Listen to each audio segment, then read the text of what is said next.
Guys मैं ਤੁਹਾਡਾ ਆਪਣਾ ਭਰਾ ਤੁਹਾਡਾ ਆਪਣਾ ਵੀਰ ਸਾਲੀ ਕੀ ਨਜ਼ਰ ਤੇ ਵੇਖਦੇ ਪਏ ਹੋ ਤੁਸੀਂ ਮੇਰਾ YouTube ਚੈਨਲ ਸਾਲੀ ਕੀ ਨਜ਼ਰ ਜਨਾਬ ਤੇ ਅੱਜ ਅਸੀਂ ਚੱਲੇ ਆ ਅੱਜ ਲੈਣੇ ਆ ਤੋਂ ਆਪਾਂ ਥੋੜਾ ਜਿਹਾ ਮਾਲਟੇ ਸ਼ਲਟੇ ਤੇ ਥੋੜੀ ਜਿਹੀ ਗੱਪਸ਼ਪ ਲਾਉਣੇ ਆ ਤੇ ਇਹਨਾਂ ਕੋਲ ਪੁੱਛਣੇ ਆ ਕਿ ਕੀ ਹਿਸਾਬ ਕਿਤਾਬ ਲਾਇਆ ਇਹਨਾਂ ਨੇ ਆਜੋ ਮੇਰੇ ਨਾਲ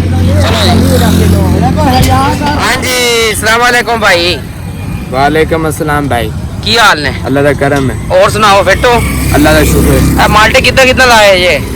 माल्टा 100 रुपए का 1 किलो लाए 100 रुपए का 1 किलो आया 1 किलो यार मैंने तो नहीं लगता 100 रुपए सारे 100 रुपए किलो आ सारे 100। अच्छा मैंने एक गल दसो जेड़ा सर्फ सुर्फ ला के तुसी निजाम शिजाम बनांदे सर्फ सुर्फ तो नहीं लाई फिरदे नहीं सर्फ नहीं लाया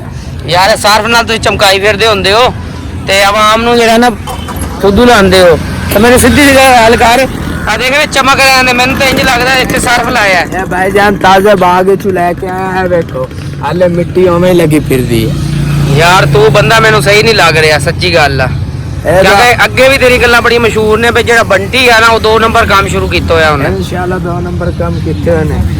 ते हां भाई तू मैनू दस किदां दा हिसाब किताब है दा मैं यार मेरे बाग च ना माल्टे चोरी हो गया मैं बंदा लाभ रही हूं। अच्छा अच्छा अच्छा ए भाईजान सच्ची गल है बंदा 2 नंबर है अगले दिन भी ये पीछे बाग ले आए फिरदे सी पता तेनू ए मेनू दसो ए माल्टे किथों आए ने ए बराम मसाले वाले बाग विचों ये तमाम दे मोची दे बाग विचों आन चगल धोती हुई आ ये मेनू दस ये ताजा माल है नहीं भाई हां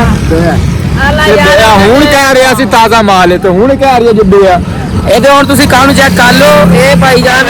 ਇਹ ਜਾਂਦਾ ਤੇ ਨਹੀਂ ਹੁੰਦੇ